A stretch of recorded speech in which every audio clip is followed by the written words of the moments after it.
Okay, quickly, let's kind of go through Facebook real fast here. We're going to come back and you're going to get some hands on them, watching the time carefully here. Yeah.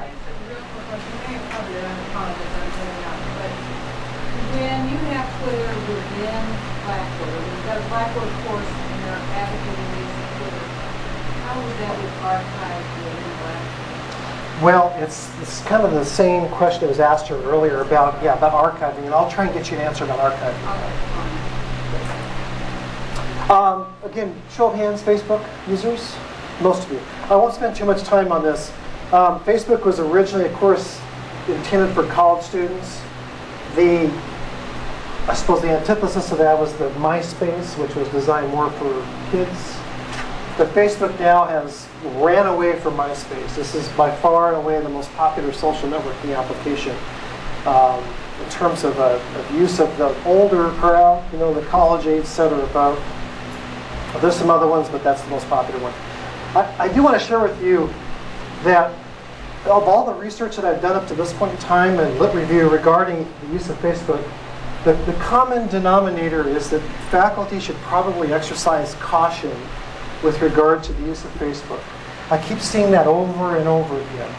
So, in other words, you should be very careful about the type of information that you divulge on Facebook. And there was a really good article which was on the Chronicle here about a month ago, I don't know if you caught it, where a faculty member happened to be sitting in a really boring administrative meeting, and she started to go out onto Facebook and post some stuff.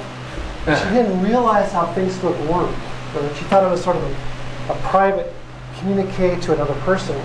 When it went out onto her wall, and she was talking about how she was bored to death and another, grudging administrative meeting, and she was, chastised for making those types of comments publicly. So it really had to do with the fact that she didn't understand the application all that well, for what it came down to.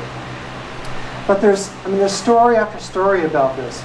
Each faculty should really exercise caution about befriending their students because there's inherent risk with doing that. So above all, I would, you can kind of keep Facebook as your personal social thing, but I would sort of be wary of getting too electronically attached to your students or folks that have to report to you through grades and those types of things, because a lot of students inherently think that because you're their friend, that there's benefits which go along with that, great benefits, right? One guy, there was a perfect example of a student who befriended this faculty member so that he could get into a class. So the class was closed, right? Exceeded its capacity. So he asked the faculty member if he could become a friend, and then the next communication from the student was, "Do you think you could let me into the class? I'm your friend," right? So be real careful about those types of things. But one of them I want to share with you, which is a very valid and a very useful application, which is very Facebook-like. It's called academia.edu. How many of you know about it? Not very many. Well, let me jump out here real quick. I'm still looking for this thing to work, and it's not working. It's always something. Academia.edu is really, really cool. And I'm going to jump into Emporia State here for just a second once it loads. But what this does is allows you to create a Facebook-like environment for a specific educational institution, but it's very faculty-centric. Okay, research faculty-centric. And so here it is. I happen to have it here because I was my last search. There's Emporia State University. All the universities are represented on this. And if you drill down, I didn't start to build this out, somebody else did, but you can see that our SLIM people have been pretty busy. There's 13 folks who have developed profiles for SLIM. I'm looking right there. Museum studies, one person's gotten into that. English, chop. Accounting and information systems, chop. And then obviously there's some other areas. And I put technology and computing services, although it's not a true academic area. So if I go into SLIM, it'll build out the hierarchy for me real quick. And you can see some of our SLIM people over on the left. There's Myra. Lori, she's a grad student in the program. And if I drill down, there you can see some of the grad students. And the faculty, your research interests and so forth can be represented on this as well. You can collaborate with other faculty and other peers at other institutions through this utility. So it's a social networking, but it's very higher ed centric, very faculty oriented. So hopefully we'll get you excited to go take a look at this, because if you get into some of the big universities, like if I type in MIT,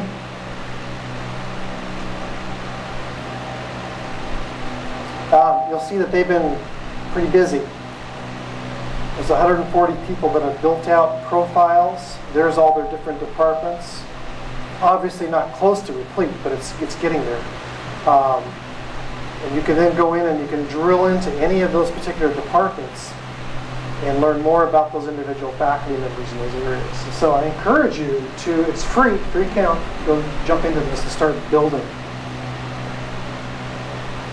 That's academia.edu.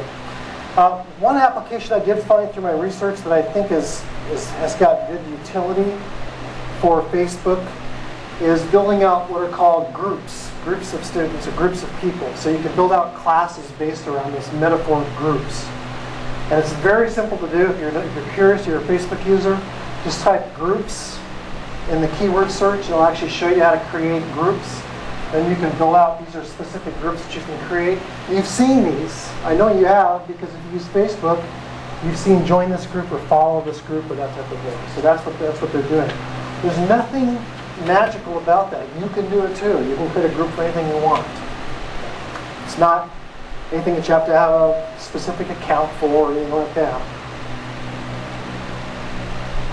There's a good article, this will be on the website, you can take a look at this later regarding some research.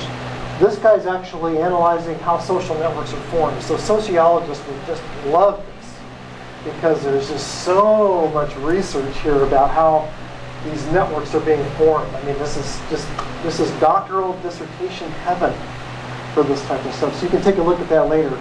This guy has a nice presentation. You can view the link later. He's from Berkeley. He's talking about he's using Facebook in journalism classes. Again, you can take a look at that when we have more time. This is kind of interesting. I just started to experiment with this myself, called a networked blog. And what you're doing is you're basically connecting your blog with your Facebook account. So it becomes all sort of part and parcel of the same thing. Let me jump out for just a second and show you this.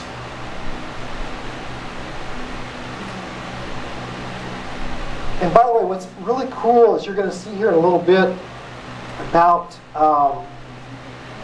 some interesting things about Facebook is that there's a lot of opportunity to mash information. You can take, for instance, on my Facebook account, oh, Cheryl's been busy.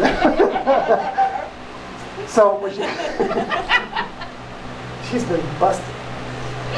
What you can do is you can take a lot of information from those other social networking sites and collapse them or merge them, intersect them into Facebook. So my blog is now part of my profile through that thing called network blogs. And so it's something that you add to your profile, and then it appears on your sidebar. So if you scroll down, there's my network blog site right there. And so you can hop right out and go right into my blog, right from Facebook. That type of mashing or collapsing, intersecting, converging of material is very, very, very common. As you'll see when I show you my some of my other things, I'll get into blogs. So that's something. And these things here, you can take a look at these at your own time. We're just not going to have time today. Some great links. Please explore those on your own time. These are all examples of how people are using Facebook in academics. Some sort of utility in the classroom. I just don't have time to explore them all today.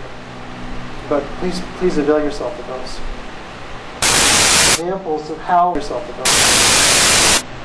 Examples of how yourself of those. Examples of how yourself of those. Examples of how yourself of those. Examples of how yourself of those. Examples of how yourself of those. Examples of how yourself of those.